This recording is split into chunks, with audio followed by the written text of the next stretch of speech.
The Remarkable version 1 versus version 2. This is last year's model, this is this year's model. How are they different? Let's check it out.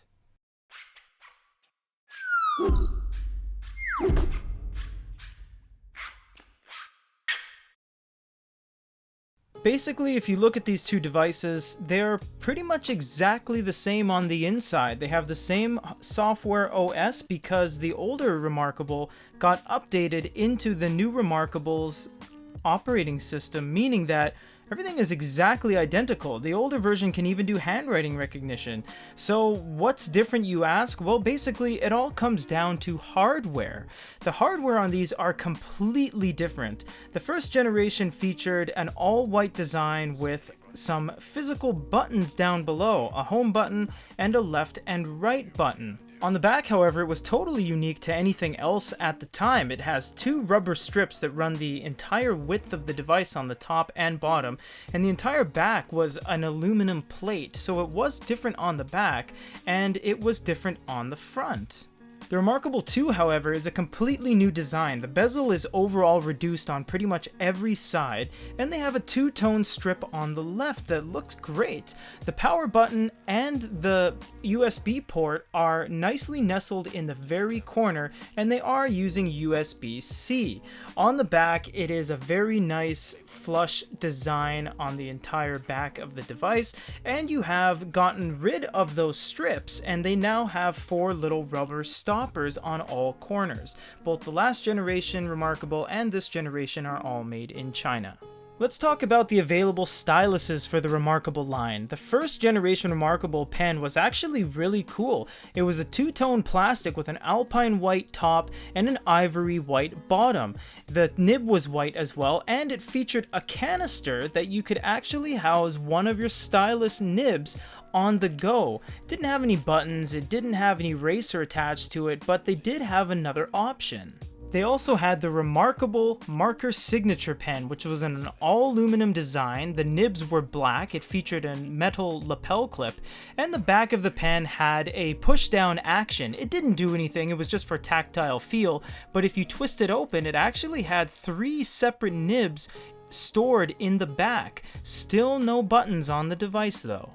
Right out of the gates, Remarkable 2 has two pens available. The first one is the stock pen. It features a low grit sandpaper feel design with a nice design element that runs down the length of the pen.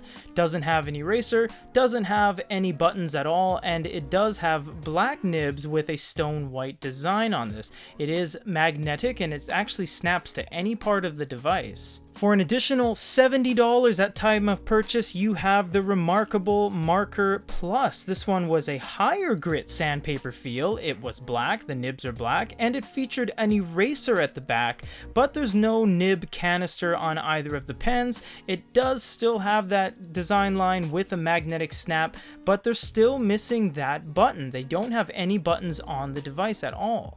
We're not going to spend the rest of this video telling you what's the same because the older generation got updated into the newer generation's UI and OS, meaning, if you're just joining us, the entire device is the same. You have the same selectors, you have the same line thicknesses, you have the same colors, same area selection tool, and all of the layers are identical, the page overviews are identical, and the extra send to live views and text conversion is exactly the same. So if you're thinking only the Remarkable 2 can do text conversion, you are actually incorrect. The older Remarkable, the cheaper version that came out last year, can still do handwriting conversion to text and send to email.